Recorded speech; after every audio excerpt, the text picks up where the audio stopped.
Yo, what is going on, guys? Welcome to another video. And in today's video, I wanted to talk a little bit about both my investing philosophy and also could Microsoft and Apple pull a Netflix and Facebook and lose a significant amount of its value? So the short answer, yes, of course they can. However, it's important that we put this into context, okay? So this guy commented on one of my videos, and people have been saying this the entire time. I've been talking about Apple and Microsoft as my faves. People have been saying, oh, they're overvalued. Oh my God, they're overvalued. You know, they're going to go down. You're going to lose all your money. I wouldn't buy Apple unless it hit 120, just all this insane stuff. So let's talk about this. So this guy, his name is Lewis. He says, I agree that Jeremy is horrible, but you can't go and show Apple and Microsoft as good examples either. They are extremely overvalued. It's just a matter of time until they get the Netflix treatment. You do realize Netflix is down 62% within a 6-month period. You're telling me that's going to happen to Apple and Microsoft? No, it's not going to happen. I'm sorry. It's just not. It's just not. Let's be realistic here. Netflix is great, but it's not diverse. It's important we remember that. Microsoft and Apple are super diverse, number one.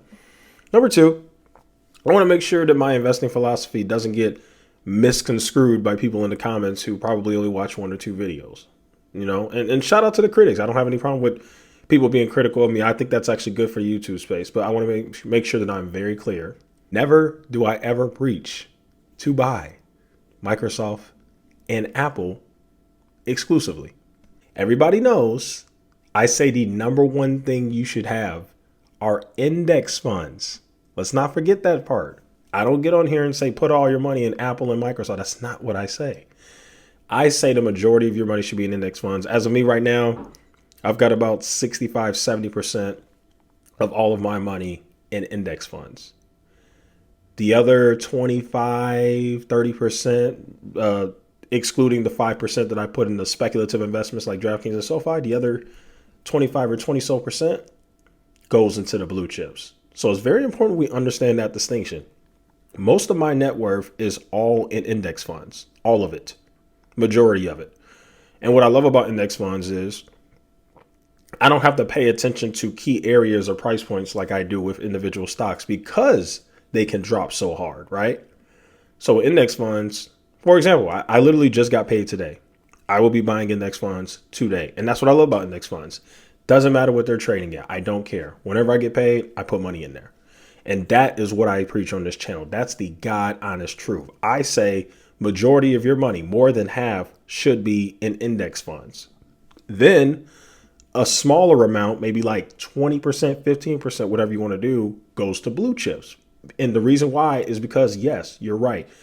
Any individual stock can go down. It's not that Apple and Microsoft are overvalued and they can pull a Netflix and, you know, any stock. We've seen it. Most stocks are down huge from last year because we were in a bubble. And this is what happens. Everybody knows. Well, if you don't know, I'm here to tell you. Individual stock picking is a loser's game. It's very hard to do. It really is.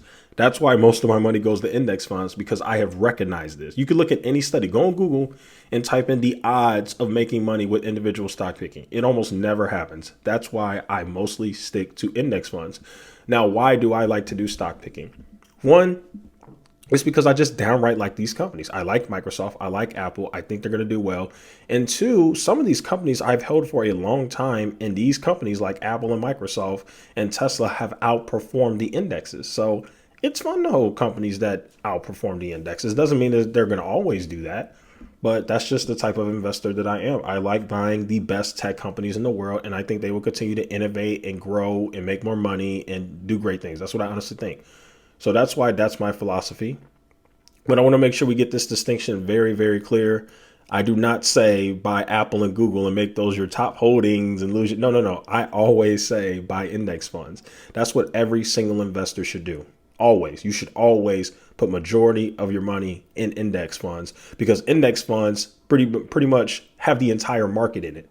So you're extremely diversified and you're safe. And what I like about index funds like VOO is if a stock isn't doing well or just stinking up the joint, they will actually kick them out of the S&P 500. I like that a lot. So it's like a self-filtering index fund you got. Like, you can't go wrong with that. So that's why I like VOO. Okay. Now, the other thing I want to say is He said Apple and Microsoft could drop like Netflix. I disagree. I do not think it's going to drop 60%. Now, could it drop 15 or 20% Apple and Microsoft if they had a bad earnings? Yes, they could, but any individual stock could do that. And I've said that on this platform numerous times.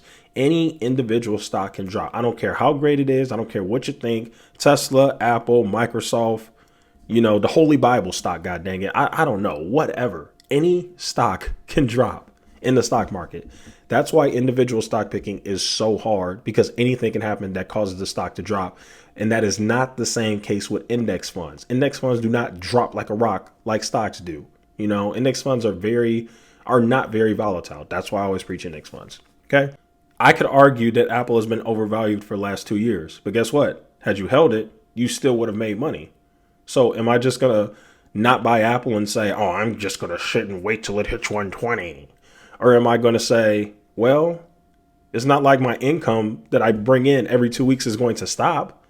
So how about I just buy some now, buy some in 2 weeks, buy some in 2 weeks after that. And if it happens to drop to 120, then great. I'll just keep buying it. See, that's the difference between long-term holding and trading, right? Or swing trading. Now, if you think Apple is going to drop like Netflix and you're a trader and you're worried about it, then I guess it makes sense. But if you're a long-term investor, like for me, I plan to hold Apple. Sorry, my headphones are going out. What the heck? Hello? Okay, we're good. I plan to hold Apple literally forever. Forever. And I'm only 27. So let's say Apple did drop from whatever it's at now, 160s. Let's say it went all the way to like 131 or 135. Okay. I wouldn't care. I don't care about being down in a stock like Apple. You think Apple's going anywhere? As a matter of fact, when phones finally do get innovated or changed, which they will, disrupted, that's the word. When cell phones finally get disrupted, guess who the company most likely is going to be that's going to disrupt cell phones? Apple. They're probably going to be the ones that disrupt their own product. I could see it. So why does it matter, So that's the way that I think. Now, obviously, I want to get in at a good price. And so that's why I told you guys, for Apple, I wouldn't buy it unless it hit 150s. I told you guys this. First of all, I actually bought Apple when it went to 150s. We had that correction in freaking March and January. And when Apple went to 150s, well, let me tell you what I did. Microsoft dropped like 15%. Apple dropped like 15%. I knew that was the time to buy because it's very rare that big caps drop like that. So once they drop like that, that's when I bought. That is what I did. You do not have to follow it. If you're under this illusion that you think Microsoft and Apple are going to drop 60% in 6 months like Netflix, then you be my guest. You invest how you want to invest. But one thing I can tell you is I've held Apple for some time now, and it's done me nothing but greatness. And if you look at the fundamentals of the company, they have continued to innovate and grow their revenue and do better. And I'm going to be honest with you, as long as Tim Cook is running that company, that is what I honestly think is going to happen. So at the end of the day, are these stocks overvalued? Sure. And if that's going to stop you from investing in them, then fine. But for me, given the lifetime that I have, what am I, 27? I've got about 60, 70 years more left.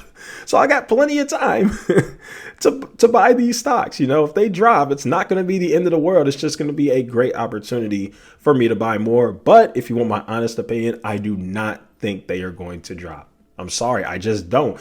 If they drop, they'll probably drop 10 or 15% like we saw in that correction we had, but that's about it. They're not dropping 60% like Netflix. I'm sorry. I just don't see it. Now, I could be wrong. And so we'll find out, because April 26th due to 28th, Microsoft and Apple and all the big cap tech report earnings. And obviously we did have the Russia-Ukraine disaster that went on, so it could affect their earnings, and it'll be interesting to see what happens. So I guess all I can really say is we are going to see what happens. And I think that they're going to do well in their earnings. That's just my honest opinion.